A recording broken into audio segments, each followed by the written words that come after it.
নমস্কার। আজকের কার্যক্রমে উপস্থিত শ্রদ্ধেয় মাস্টারমশাই, যিনি অতিথির আসন অলঙ্কৃত করেছেন, উপস্থিত পরিচালন সমিতির সদস্যবৃন্দ, উপস্থিত বিদ্যালয়ের মাতৃমণ্ডলী, উপস্থিত অভিভাবক যারা আজকে এখানে সমবেত হয়েছে, এবং আমার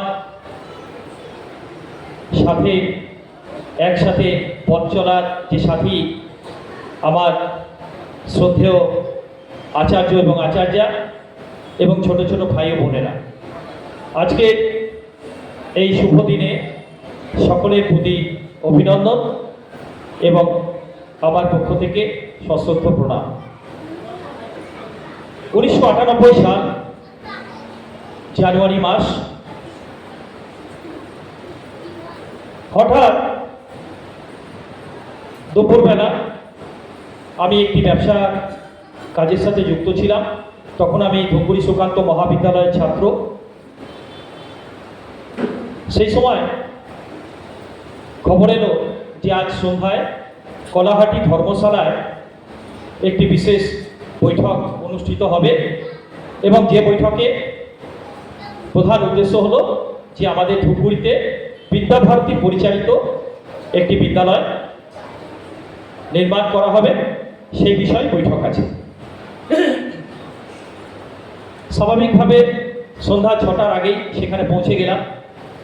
তো সেখানে কলাহাটি ধর্মশালায় চাতালের মধ্যে ঠাকুরমশাই একটা 17 ইঞ্চি দিয়েছে, সেখানে মণ্ডল হয়ে সব বসা রয়েছে বিশিষ্ট ব্যক্তিবর্গ। পরিচয় জানতে পারলাম মাননীয় শ্রী গোপাল প্রসাদ রাম, বিশিষ্ট একজন ব্যবসায়ী এবং সংঘের পুরনো স্বয়ংসেবক এবং সমাজসেবী।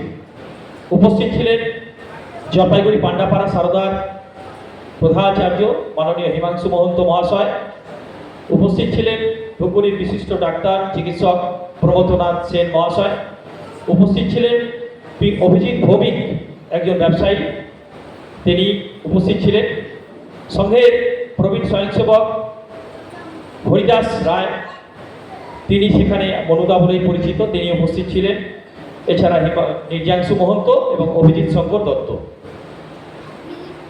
বিষয় রাখা হলো যে আমরা বিদ্যাভারতী পরিচালিত একটি বিদ্যালয় তৈরি করতে চাচ্ছি, যেটা মিলপাড়ায় সুধীর মহন্তর বাড়িতে শুরু হবে। তো সেখানে সমিতি একটা নির্বাচন করা হলো। সমিতিতে সভাপতির দায়িত্ব শ্রদ্ধেয় গোপাল প্রসাদ রামকে দেওয়া হলো। সম্পাদকের দায়িত্ব আমাদের স্বর্গীয় শ্যামাপদ দাস, শ্যামাপদ বাগচি, ধূপগুড়ি উচ্চ বিদ্যালয়ের শিক্ষক ছিলেন, তাকে সম্পাদক করা হলো। কোষাধ্যক্ষ করা হলো অভিজিৎ ভৌমিককে, এবং হিমাংশু মহন্ত সদস্য হিসেবে রইল। এবং অনুষ্ঠান বৈঠক শুরু হওয়ার পর জলপাইগুড়ির প্রধানাচার্য হিমাংশুদা প্রস্তাব দিলেন যে এই বিদ্যালয়ে প্রধানাচার্য হিসেবে নির্জাংশু মহন্তর নাম আমি প্রস্তাব করছি। তখন নির্জাংশুদা সেখানে প্রধানাচার্য হিসেবে রেজলিউশন হলো, এবং তার সাথে আচার্য হিসেবে সুনীল মহন্ত, প্রীতিলতা মহন্ত, এরাও আচার্য হিসেবে থাকবে, এবং তার পাশাপাশি অভিজিৎ শঙ্কর দত্ত আচার্য হিসেবে থাকবে। ঠিক হলো যে বিদ্যালয়ের কাজ শুরু হয়েছে, ইট বালি পড়েছে, গাঁথনি চলছে, কিন্তু সেখানে বেশি পরিমাণে লেবার লাগানোর মতো পয়সা নেই। কিন্তু প্রতিদিন 11টা থেকে 2টো পর্যন্ত সময় দিতে হবে, এবং সেখানে একটা ছাপড়ার মধ্যে কাউন্টার খোলা হলো। সেখানে কিছু বিদ্যালয়ের অর্পণ পত্রিকা পুরনো নিয়ে সেখানে আমি এবং সুনীল মহন্ত আমরা দুজন ওখানে বসে থাকতাম, এবং আমাদেরকে দায়িত্ব দেওয়া হলো যে নতুন নবনির্মিত যে ভবনটি রয়েছে সেখানে মাটিগুলো এবড়ো খেবড়ো আছে, সেটা সমান করতে হবে, অর্থাৎ দুর্মোষ যেটাকে বলা হয় সেটা করতে হবে। তো কিছুক্ষণ সুনীলদা করতেন, কিছুক্ষণ আমি করতাম, আবার ওখানে ওই ছাপড়ার মধ্যে এসে বসতাম। তো এইভাবে, আর সাথে কিছু ধর্ম ছিল। তো এবার বিভিন্ন লোকের আনাগোনা, কিন্তু মনের মধ্যে সংশয় যে বিদ্যালয় কি এরা পারবে চালাতে। প্রথম ফর্ম বিক্রি হলো দুটো, 10 টাকা করে আবেদনপত্রের মূল্য ছিল। অনিল বসাক ধুপগুড়ির বিশিষ্ট কাষ্ঠ ব্যবসায়ী, তিনি তার নাতির জন্য দুটো ফর্ম নিলেন। তারা যমজ, তারা তপবন সারদায় পড়াশুনো করছে। তো সেখান থেকে ধুপগুড়িতে নিয়ে আসবে শুভাশিস বসাক এবং দেবাশিস বসাক, এই দুটো নামে প্রথম দুটো ফর্ম আমাদের বিক্রি হলো 10-20 টাকা। সে কি আনন্দ আমাদের ধরে না। বর্তমানে তারা দুজনই সফটওয়্যার ইঞ্জিনিয়ার এবং মাল্টিন্যাশনাল কোম্পানিতে চাকরি করছে, বর্তমানে ব্যাঙ্গালোরে কর্মরত, এই দুজন প্রাক্তন ভাই। তো এবার তারপর যথারীতি কাজ এগিয়ে চলল। এরপর সেই শুভক্ষণ চলে এলো 1998 সালের 17ই মে, এক রৌদ্রোজ্জ্বল দিনে, বারটা ছিল রবিবার। সেদিন সকাল 11টার সময় বিদ্যালয়ের প্রথম প্রদীপ প্রজ্বলিত হলো। প্রদীপ প্রজ্বলন করলেন জলপাইগুড়ি ল কলেজের অধ্যক্ষ, শ্রদ্ধেয় স্বর্গীয়, এখন উনি জীবিত নেই, তো সুনীল চক্রবর্তী মহাশয়। তিনি জলপাইগুড়ি পান্ডাপাড়া সারদার সভাপতি দায়িত্ব পালন করছিলেন তখন। তার হাত দিয়ে প্রদীপ প্রজ্বলিত হলো এবং তারপর এর মধ্যে সমিতিতে আরও যুক্ত হলো পুরুষোত্তমলাল পাড়ি। পুরুষোত্তমলাল পাড়ি তখন সহসভাপতি হিসেবে ছিলেন, স্বর্গীয় আমাদের পাড়িজি।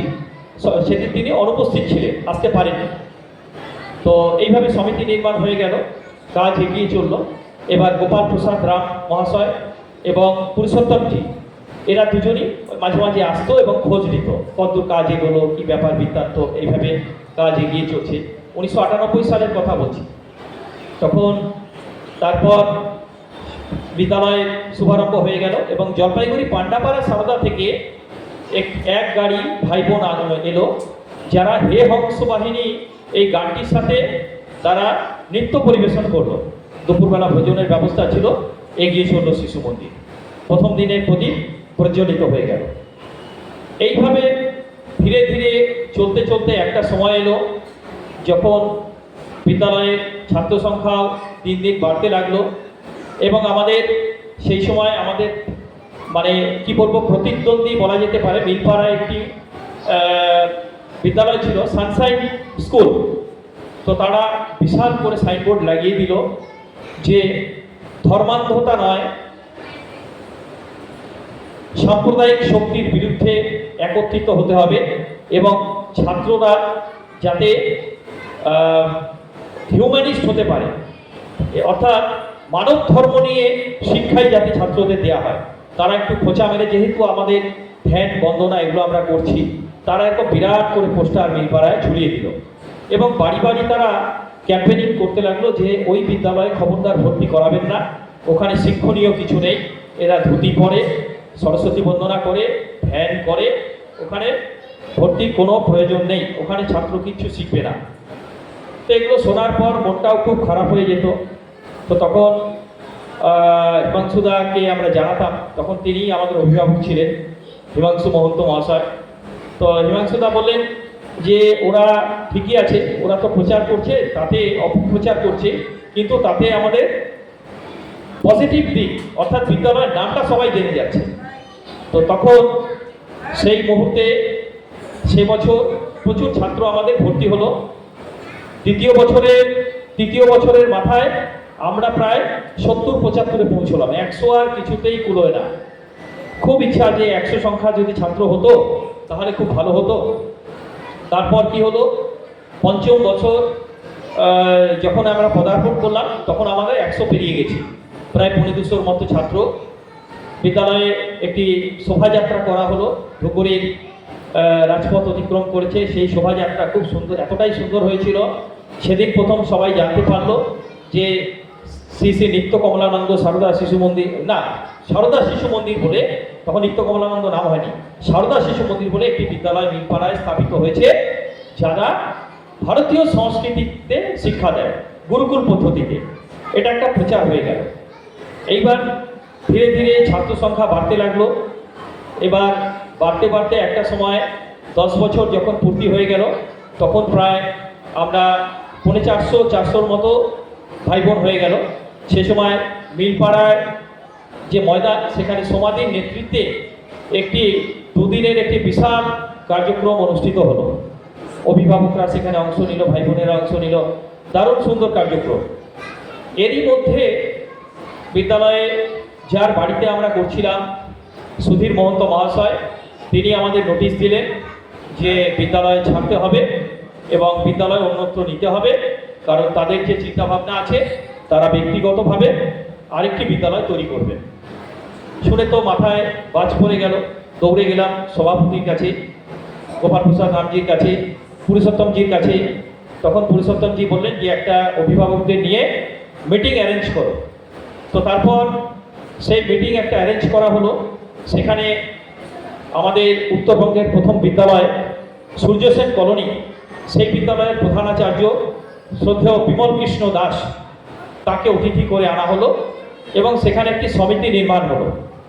সেই সমিতি, শিশু মন্দির নির্মাণ সমিতি, তার সভাপতির দায়িত্ব পড়ল সুবর্ণ মোটর গ্যারেজের মালিক, উনি রাহুল বলেই বেশি পরিচিত, ওনার নামটা ঠিক আমার মনে আসছে না। তো উনি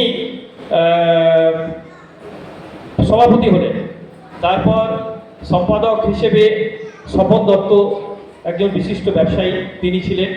কোষাধ্যক্ষ তৈরি হলে রাখা হলো ব্যাংক কর্মী চারুচন্দ্র রায়, তাকে সদস্য হিসেবে প্রণব মজুমদার, তারপর জ্যোতির্ময় রায় প্রধান, এরা সকলে থাকলেন। এবং তারপর স্বপন দত্ত মহাশয়ের বাড়িতে আমাদের একটি বৈঠক হলো। সেখানে স্বপন দত্ত মহাশয়ের মা, তিনি ঘোষণা করলেন যে তোমরা বিদ্যালয়ের জমি কেনো, আমার ব্যক্তিগত পয়সা দিয়ে আমি 1 কাঠা জমির দাম দেবো। তো এর মধ্যেই আমাদের সিনেমা হল পাড়ায় মনাকর বলে একজন বিশিষ্ট মানুষ ছিলেন, তার সাথে সম্পর্ক করে তার জমি নেওয়ার চিন্তাভাবনা হলো। ঠিক হলো প্রত্যেক কাঠা উনি বিদ্যালয়ের জন্য 16,000 করে কেটে দিলেন। তখন স্বপন দত্ত মহাশয়ের মাতা, তিনি 16,001 টাকা, তিনি, এটা একটা সবার জানা উচিত, বিদ্যালয়ে ভূমি ক্রয়ে প্রথম অর্থ কিন্তু দিয়েছিলেন মাসিমা, স্বপন দত্ত মহাশয়ের মা, তিনি 16,001 টাকা, এটা আমাদের প্রথম সংগ্রহ অর্থ নতুন বিদ্যালয়ের জন্য। তারপর যথারীতি আমাদের অর্থ সংগ্রহ অভিযান শুরু হয়ে গেল। বিভিন্ন জায়গায় শ্রদ্ধেয় প্রণবদা, মোহাম্মদ হানিফ, চারুচন্দ্র রায়, জ্যোতির্ময় রায় প্রধান, পুরুষোত্তমজি এবং দীপক প্রসাদ রাম, দীপকদা প্রচুর খেটেছিলেন সে সময়, প্রতিদিন সময় দিতে। আমরা তখন গাড়ি নিয়ে বিভিন্ন জায়গায় যেতাম।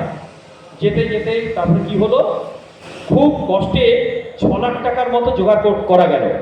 তারপর মনাকরের যে জমি ছিল, সেখানে 43 কাঠা জমি ছিল, সেই জায়গাটা নেওয়ার চিন্তাভাবনা হলো ঋষি অরবিন্দ পল্লীতে, সিনেমা হল পাড়ায়।